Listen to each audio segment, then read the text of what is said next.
نحمده ونصلي على رسوله الكريم أما بعد فأعوذ بالله من الشيطان الرجيم بسم الله الرحمن الرحيم وإذ ابتلى إبراهيم ربه بكلمات فأتمهن رب اشرح لي صدري ويسر لي أمري واحلل عقدة من لساني يفقهوا قولي۔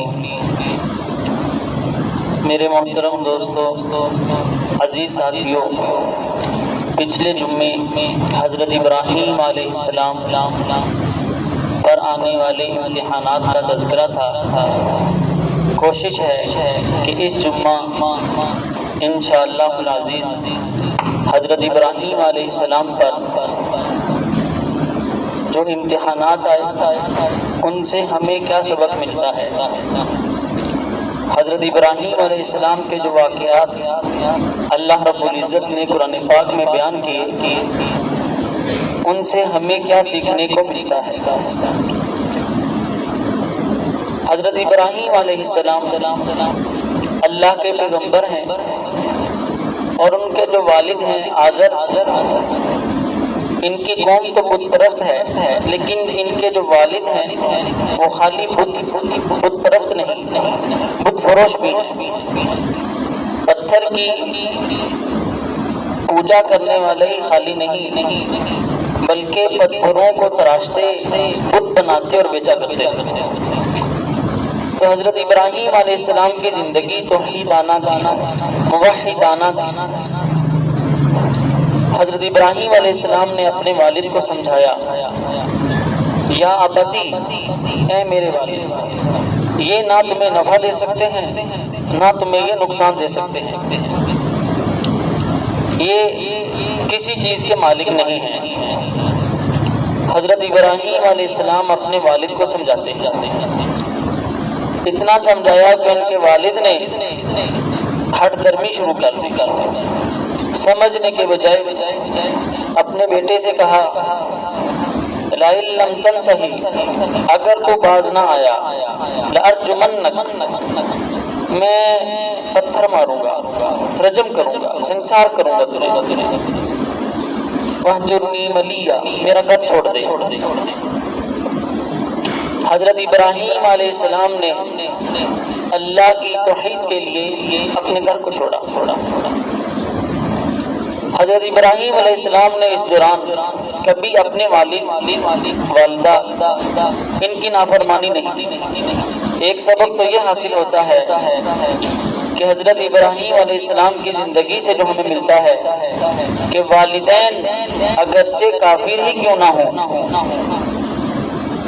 اگرچہ کافر ہی کیوں نہ ہوں، بے ادبی ان کی بھی نہیں کرنی ہے، بے ادبی نہیں کرنی، ان کا دل نہیں توڑنا ہے۔ مسلمان کی تو کیا بات ہے، ان کی خدمت کریں، والدین کافر بھی ہوں ان کی پھر بھی کریں۔ حضرت ابراہیم علیہ السلام نے اللہ کے دین کے لیے اپنے گھر کو چھوڑا۔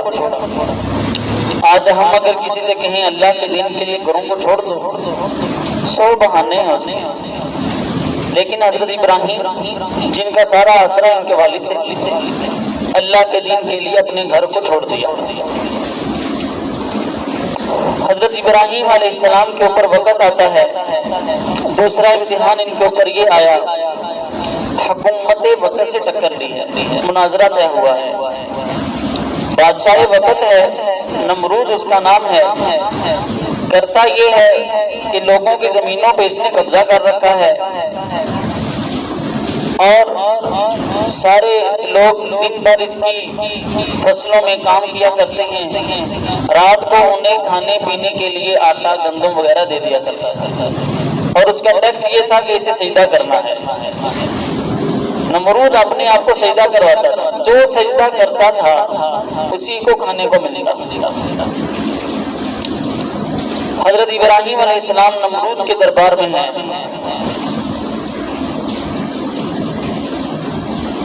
نمرود سے حضرت ابراہیم علیہ السلام نے کہا، میرا اللہ وہ ہے کہ جو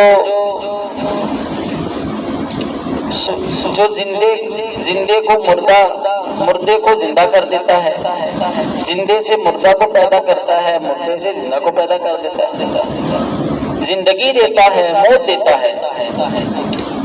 نمرود تھا، اس نے کہا یہ بھی کوئی مشکل کام ہے، ایک آدمی آزاد پھر رہا تھا، کچھ قصور نہیں تھا، اسے پھانسی پہ لٹکا دیا، جسے پھانسی کے احکامات تھے اسے آزاد کر دیا۔ اس نے کہا یہ تو میں بھی کر سکتا ہوں کہ میں بھی زندے کو مردہ کیا، مردہ کو زندہ۔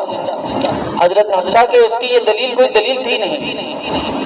حضرت ابراہیم کے کہنے کا مطلب یہ تھا کہ اللہ رب العزت نے انسان کو عدم سے تخلیق کیا، پانی سے، نطفے سے پیدا کیا، اور اسی نطفے سے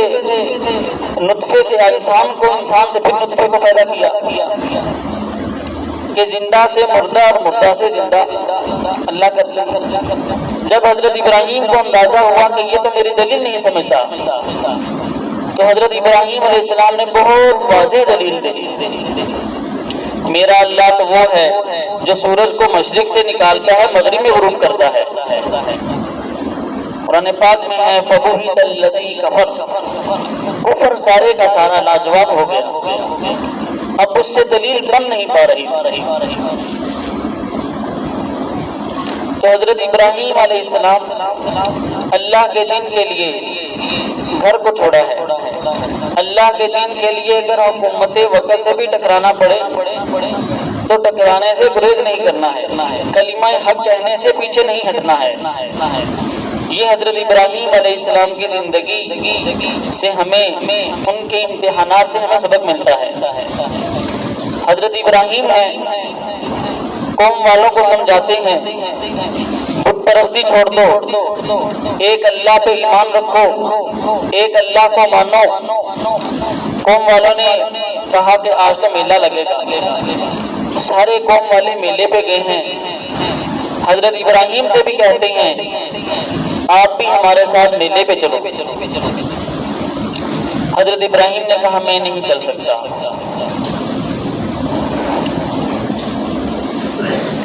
جب یہ قوم والے واپس پلٹے تو دیکھا کہ بت خانے کے اندر جتنے بت ہیں وہ سارے کے سارے توڑ دیے گئے۔ ایک بڑا بت ہے جس کے کندھے کے اوپر کلہاڑا ہے، تو لوگوں نے کہا ہمارے بتوں کو کس نے توڑا ہے؟ سب نے یہی کہا کہ سارے لوگ تو میلے پہ گئے، پیچھے رہ جانے والے تو ابراہیم ہیں، ضرور انہی نے کیا ہے۔ حضرت ابراہیم کو بلایا گیا۔ حضرت ابراہیم کہتے ہیں کہ تم اپنے اس بڑے بت سے پوچھو، بڑے بت سے پوچھو کہ کلہاڑا اسی کے کندھے کے اوپر ہے، کسی نے توڑے ہوں گے، کسی نے دوسرے بتوں کو جو ہے توڑ دیا ہوگا۔ تو قوم والے کہتے ہیں ابراہیم کیسی باتیں کرتے ہو، یہ تو پتھر ہیں، بھلا یہ بھی کوئی نفع دے سکتے ہیں، نقصان دے سکتے ہیں۔ حضرت ابراہیم کہتے ہیں یہی تو میں تم سے کہلوانا چاہتا ہوں کہ یہ بت ہیں، تمہیں یہ نہ نفع دے سکتے ہیں نہ ہی تمہیں نقصان دے سکتے ہیں۔ ابھی تم نے خود اس کا اقرار کیا۔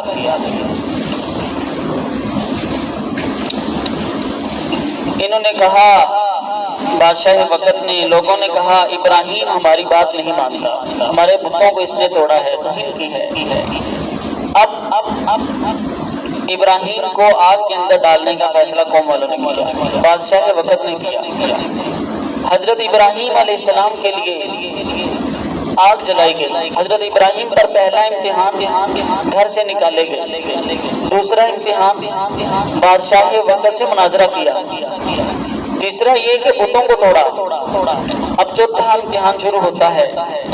حضرت ابراہیم علیہ السلام کے لیے آگ جلائی گئی۔ مفسرین لکھتے ہیں اس قدر شدید آگ جلائی گئی کہ اوپر سے اگر کوئی پرندہ گزرتا وہ جھلس کر نیچے گر جاتا، اتنی تیز آگ جلائی اور قریب نہیں جاتے تھے۔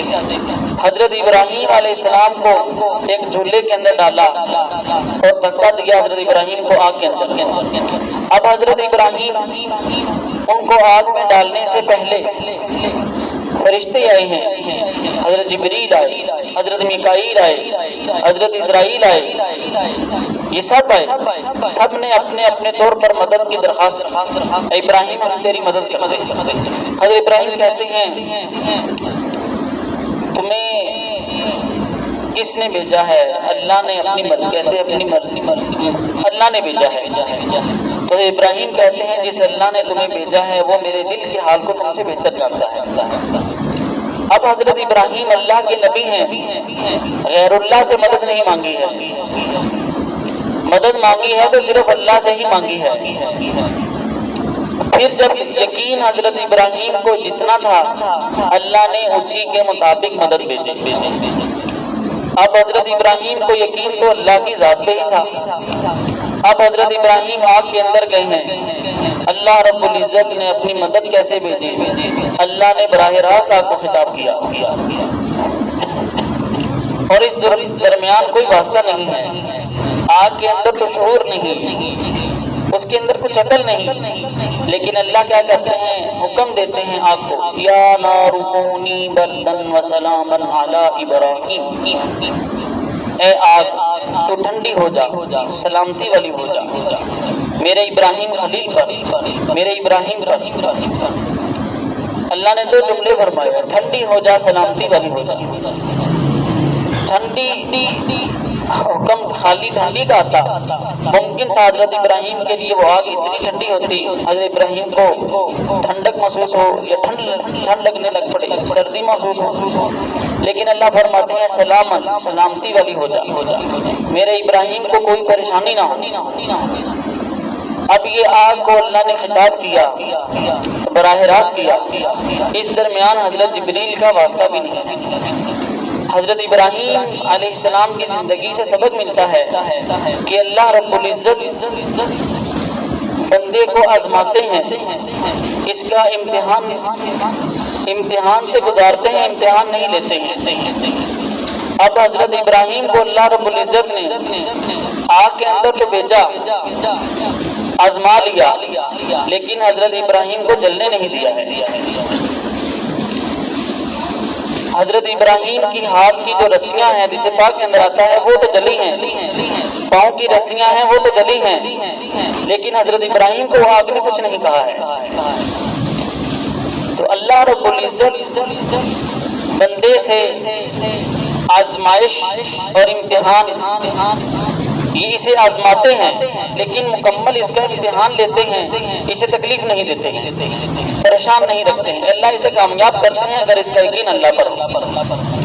اور پھر اللہ کی مدد بھی تب آتی ہے جب آدمی آزمائش کے اندر، امتحان کے اندر پڑتا ہے، جب بندہ پہلے سے خود اپنے آپ سے پہل کرتا ہے تب اللہ کی مدد آتی ہے۔ اب اللہ کی مدد حضرت ابراہیم کے لیے آگ کے اندر آئی ہے، آگ میں داخل ہونے سے پہلے آئی ہے، لیکن اس وقت آئی ہے کہ جب حضرت ابراہیم تیار ہو گئے آگ کے اندر جانے کے لیے۔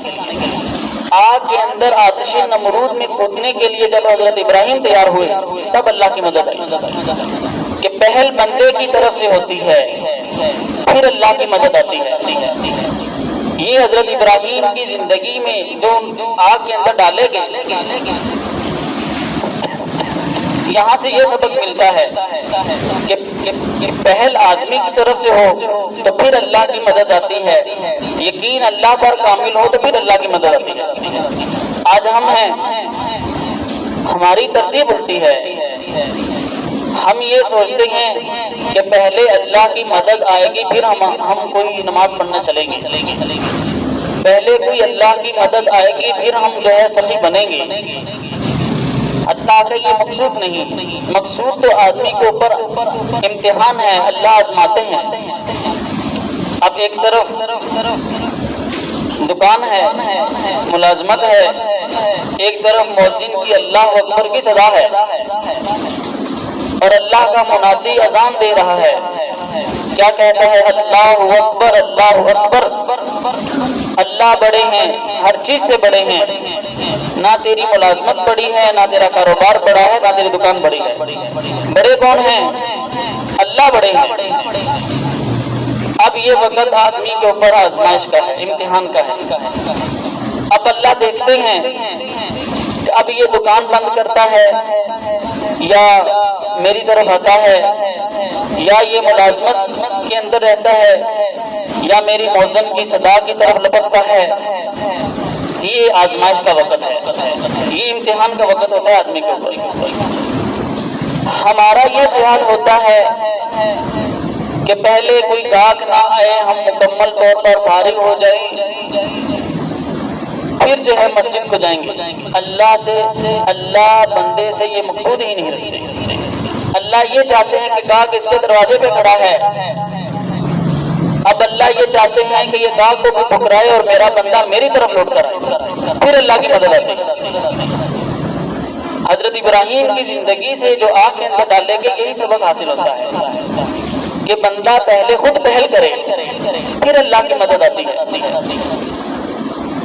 تو اس لیے میرے محترم دوستو، کوئی بھی محبوب چیز ہو اسے اللہ کے لیے قربان کرنا یہ اللہ چاہتے ہیں، یہ اللہ چاہتے ہیں۔ تو حضرت ابراہیم علیہ السلام کی زندگی اسوہ حسنہ بہترین نمونہ ہے۔ تو آدمی کو چاہیے اللہ کے لیے گھر کو چھوڑنا پڑے چھوڑ دے، اللہ کے لیے حکومت وقت سے ٹکرانا پڑے ٹکرا جائے، اللہ کے لیے اگر آگ کے اندر کودنا پڑے تو کود پڑے، پھر اللہ کی مدد آتی ہے۔ آج ہم یہ کہتے ہیں کہ گھر کو پہلے کوئی اللہ کی مدد آئے گی پھر گھر کو چھوڑیں گے، یہ اللہ کا ضابطہ نہیں، یہ اصول نہیں۔ اللہ کی مدد تب آتی ہے جب پہلے آدمی گھر کو چھوڑتا ہے، پھر اللہ کی مدد آتی ہے۔ حضرت ابراہیم علیہ السلام ایک امتحان یہ کہ ان کے والد نے ان کو گھر سے نکالا، دوسرا یہ کہ بادشاہ وقت سے مناظرہ کیا، بتوں کو توڑا، آتش نمرود کے اندر ڈالے گئے، پھر اللہ رب العزت نے ہجرت کا حکم دیا، اے ابراہیم اپنے بیوی اور بچے کو لو ملک شام کی طرف چلو۔ حضرت ابراہیم علیہ السلام ملک شام کی طرف چلتے ہیں، پھر اللہ رب العزت حکم دیتے ہیں اے ابراہیم اب یہ ملک شام سے فلسطین سے اب تم خانہ کعبہ کی طرف چلو۔ اور حضرت ابراہیم کو علم نہیں، آگے حضرت جبریل ہیں، پیچھے حضرت حاجرہ اور ان کے بیٹے اسماعیل ہیں، اور پیچھے ان کے ساتھ حضرت ابراہیم ہیں، اور حضرت جبریل آگے چلتے جا رہے ہیں۔ حکم ہے کہ ان کے پیچھے چلنا ہے۔ حضرت ابراہیم فلسطین سے چلے ہیں، حجاز مقدس جہاں آج خانہ کعبہ ہے، یہاں آ کر ٹھہرے ہیں۔ تو جب راستے کے اندر کوئی خشکی یا کوئی سبزہ نظر آتا، حضرت ابراہیم کہتے جبریل کا یہاں اللہ نے ٹھہرنے کا حکم دیا ہے، حضرت جبریل کہتے آگے چلو اور آگے چلو، کرتے کراتے حضرت ابراہیم کو حضرت جبریل خانہ کعبہ کے مقام پر لے آئے۔ وہاں پہ حضرت ابراہیم نے اپنی بیوی حاجرہ اپنے بیٹے اسماعیل کو چھوڑا، کچھ کھجوریں تھیں یا کچھ چیزیں تھیں، وہ حضرت حاجرہ اور اپنے بیٹے اسماعیل کے لیے چھوڑ دی۔ واپس پلٹنے لگے تو اللہ کی طرف حکم آیا ابراہیم بولنا نہیں۔ اب ان کی جو بیوی حضرت حاجرہ ہے وہ کیا کہتے ابراہیم ہمیں کس کے حوالے کر کے جاتے ہو؟ یہ تو ایسی جگہ تھی اس وقت یہاں پہ انسان تو کیا کوئی جانور اور پرندہ بھی نہیں ہوتا تھا، بواد غیر ذی زرع، خشکی تھی ساری خشکی۔ یہاں پہ حضرت ابراہیم نے اپنی بیوی حضرت حاجرہ اور حضرت اسماعیل اپنے بیٹے کو چھوڑا اور بنجر زمین کے اندر چھوڑا۔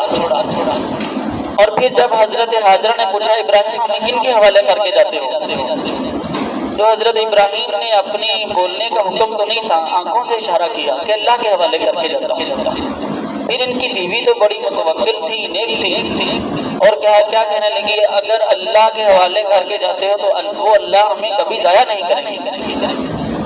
اب حضرت ابراہیم واپس بھی فلسطین کی طرف چلتے ہیں۔ اتنا لمبا فاصلہ ہے کہ درمیان میں پورا ملک مصر پڑتا ہے۔ اب حضرت حاجرہ کے پاس کھانے کو ختم ہے، پینے کو ختم ہے، بچہ ہے یہ پیاس سے بلبلاتا ہے۔ حضرت اسماعیل کے لیے وہ حضرت حاجرہ صفا مروہ کے چکر کاٹتے ہیں، کبھی ایک طرف کبھی دوسری طرف، کبھی وہ تیز ہوتی کبھی وہ آہستہ سے ہوتی۔ تیز ہوتی کہ جب ان کو حضرت اسماعیل نظر نہیں آتے تھے، اور آہستہ ہوتی جب ان کو اسماعیل علیہ السلام نظر آتے، اور پھر دائیں بائیں دیکھتی، پہاڑ پر چڑھتی، شاید کوئی قافلہ گزر رہا ہو، پینے کے لیے پانی مل جائے، تو دور سے دیکھا کہ ایک شاہ سوار، ایک جو ہے سفید پوش آدمی ہے، وہ حضرت اسماعیل کے سرہانے کھڑا ہے۔ اب یہ گھبرا گئی، تیزی سے واپس پلٹتی ہیں تو دیکھتی ہیں کہ جب قریب پہنچتی ہیں وہاں کچھ نہیں تھا، کوئی آدمی نہیں۔ حضرت اسماعیل کو دیکھا کہ ان کی ایڑیاں رگڑی گئی ہیں، وہاں سے جبریل پر مارتے ہیں، وہاں سے آب زمزم کا چشمہ جاری ہوتا ہے۔ حضرت حاجرہ نے جب یہ دیکھا، اس کے گرد جو ہے منڈیر باندھی ہے، منڈیر۔ حضور صلی اللہ علیہ وسلم فرماتے ہیں کہ اگر حضرت حاجرہ وہ منڈیر نہ باندھتی، اللہ وہ پانی پوری دنیا میں پہنچا۔ تو حضور صلی اللہ علیہ وسلم کا یہ فرمان اللہ نے اب بھی سچا کر دیا، یہ پانی آج بھی پوری دنیا میں آب زمزم کا پہنچا۔ ابھی ہم یہاں جتنے بیٹھے ہیں ہر ایک کہتا میں نے پانی پیا ہے آب زمزم۔ تو حضور صلی اللہ علیہ وسلم کا یہ فرمان اللہ نے اس طرح پورا کیا، پوری دنیا میں یہ پانی پہنچا ہے۔ تو یہ حضرت ابراہیم علیہ السلام کے اوپر آزمائش تھی کہ بیوی بچوں کو ایسی زمین کے اندر چھوڑ دیا کہ جو چٹیل میدان، جہاں انسان تو کیا جانور اور پرندے بھی نہیں ہوتے تھے، بواد غیر ذی زرع، پھر ایک دو بار ملنے کا حکم آیا، اور پھر ملنا ایسا ہے کہ سواری سے نیچے نہیں اترنا۔ پھر کرتے کراتے جب حضرت ابراہیم علیہ السلام نے وہاں آ کر دعا کی، اور کیا دعا کی ہے؟ اللہ رب العزت سے دعا کی ہے کہ یہاں پہ ایک شہر آباد ہو، آمیناً رب اجعل ھذا البلد آمینا، اے اللہ اس شہر کو امن کا گہوارہ بنا۔ آج بھی یہ شہر امن کا گہوارہ ہے، 5000 سال ہو گئے حضرت ابراہیم کو، کوئی وہاں پہ اتنا شور نہیں، کوئی وہاں پہ کوئی دھماکہ نہیں، کوئی وہاں پہ کسی کے مال کو لوٹ لیا گیا، کسی کی جائیداد کو ضبط کر، کوئی ایسا نہیں ہے، امن کا گہوارہ ہے۔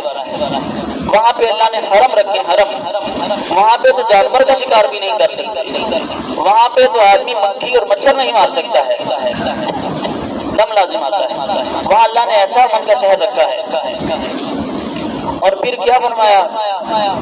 وَبَنِي أَن نَعْبُدَ الْأَصْنَامَ، میری اولاد کو بتوں کی عبادت سے بچائے رکھنا۔ تو یہ حضرت ابراہیم اپنی اولاد کی تربیت کے لیے فکر مند ہوتے ہیں۔ حضرت ابراہیم علیہ السلام نے وہاں پہ جو اللہ سے مانگا ہے اولاد کی تربیت مانگی کہ یہ شرک نہ کرے، اللہ کے علاوہ کسی سے مدد نہ مانگے، بتوں کی عبادت نہ کرے، اللہ کے علاوہ کسی کے سامنے اپنے سر کو نہ جھکائے۔ اور پھر کیا مانگا ہے؟ وَبَنِي أَن نَعْبُدَ الْأَصْنَامَ، پھر اس کے ساتھ قرآن پاک میں ان کی حضرت ابراہیم کی دعاؤں کا ذکر ہے، وَارْزُقْ أَهْلَهُم مِّنَ الثَّمَرَاتِ، کہ یہاں کے رہنے والوں کو پھل عطا فرما۔ اب حضرت ابراہیم نے پھل مانگے، کھیتی اور سبزی نہیں مانگی، اپنی اولاد کے لیے کاشتکاری نہیں مانگی، پھل مانگے ہیں، پھل اللہ ان کو بغیر مشقت کے پھل دیتے ہیں، کھیتی نہیں کرنی پڑتی انہیں، وہاں پہ آج بھی بنجر زمین ہے، پانی وہاں سے مشکل سے ملتا ہے عرب کی زمین سے، لیکن اگر آپ حاجی دیکھیں 30 لاکھ کا مجمع ہے، اللہ رب العزت نے ابراہیم کو دعا کو قبول کیا، ہر طرح کا ہر قسم کا پھل وہاں سے ملتا ہے۔ اور پھر کیا فرمایا اپنی اولاد کی تربیت کے لیے؟ لیقیم الصلاۃ، یہ نماز قائم کرنے والے ہو جائے، نماز کے پابند ہو جائے۔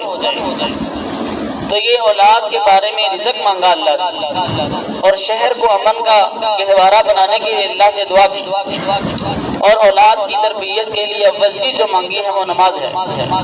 اگر آج ہم بھی چاہتے ہیں کہ ہماری اولاد نیک بن جائے، سب سے پہلی شرط ہے کہ ان کو نماز پر لایا جائے، اور نماز پر لانے کے لیے محنت ہے، ان کو نماز پر لانے کے لیے پہلے خود نمازی بننا پڑتا ہے۔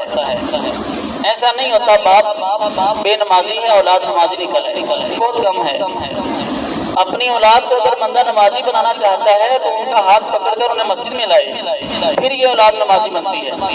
ایسے نمازی نہیں بنتی ہے والد صاحب گھر کے اندر ٹی وی دیکھ رہے ہیں، اذان کا وقت ہو گیا، بچوں سے کہہ رہے ہیں بچوں تم جاؤ نماز پڑھ کے آؤ، میں ٹی وی ہی دیکھ رہا ہوں، یہ ایسی اولاد نمازی نہیں بنتی۔ اگر اولاد کو نیک صالح بنانا ہے، ان کے اندر نیکی کے کام کے اندر انہیں شریک کرو، خود بھی شرکت، ان کو بھی اپنے ساتھ رکھو۔ تو میرے محترم دوستو، حضرت ابراہیم علیہ السلام کی زندگی یہ ہمارے لیے بہترین نمونہ ہے۔ ان کی زندگی سے بہترین آدمی سبق اسے ملتے ہیں۔ گھر کو چھوڑنا پڑے چھوڑ دو، حکومت وقت سے ٹکرانا پڑے ٹکرا جاؤ، آتش نمرود میں جانا پڑے خود پڑھو۔ اللہ رب العزت سے دعا ہے، اللہ رب العزت عمل کے مالک